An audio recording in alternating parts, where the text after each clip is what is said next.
చేయడం జరిగింది. అంటే ఈ మండే. సో ఆ మండే రోజు నుంచి నామినేషన్ ప్రక్రియ అనేది స్టార్ట్ అయింది. So last date for nominations వచ్చి 10th ఫిబ్రవరి. సో వచ్చే సోమవారం లాస్ట్ డేట్ నామినేషన్స్కి. తర్వాత 10వ తారీఖు వరకు వచ్చిన నామినేషన్స్ అన్నింటినీ కూడా మనం 11వ తారీఖు అంటే ట్యూస్డే ఫిబ్రవరి స్క్రూటినీ కార్యక్రమము ఇక్కడ కలెక్టరేట్లో వీడియో కాన్ఫరెన్స్ హాల్లో జరుగుతుంది.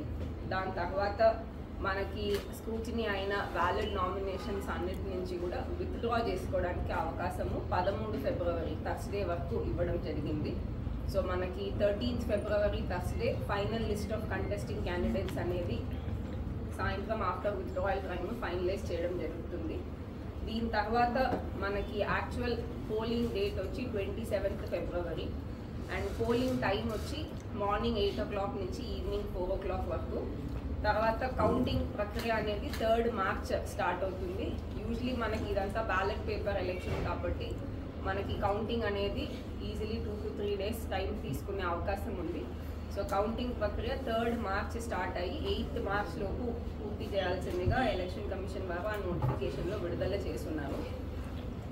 సో ఈ ఎలక్షన్ సంబంధించి కొన్ని ముఖ్య అంశాలు ఈ బేసిక్ ఇన్ఫర్మేషన్ చూసినట్లయితే ముందుగా ఈ కృష్ణా గుంటూరు గ్రాడ్యుయేట్ కాన్స్టిట్యుయెన్సీ అనేది ఎర్స్ట్వైల్ కృష్ణా గుంటూరు జిల్లాలు అంటే ఇప్పుడు మనకున్న గుంటూరు జిల్లా పూర్తిగా, పల్నాడు జిల్లా పూర్తిగా, కృష్ణా జిల్లా, ఎన్టీఆర్ జిల్లా పూర్తిగా, ఏలూరు మరియు బాపట్ల జిల్లాలో పార్ట్ ఇదంతా ఈ 6 జిల్లాలు కలిస్తే మనకి కృష్ణా గుంటూరు గ్రాడ్యుయేట్స్ కాన్స్టిట్యుయెన్సీ. ఈ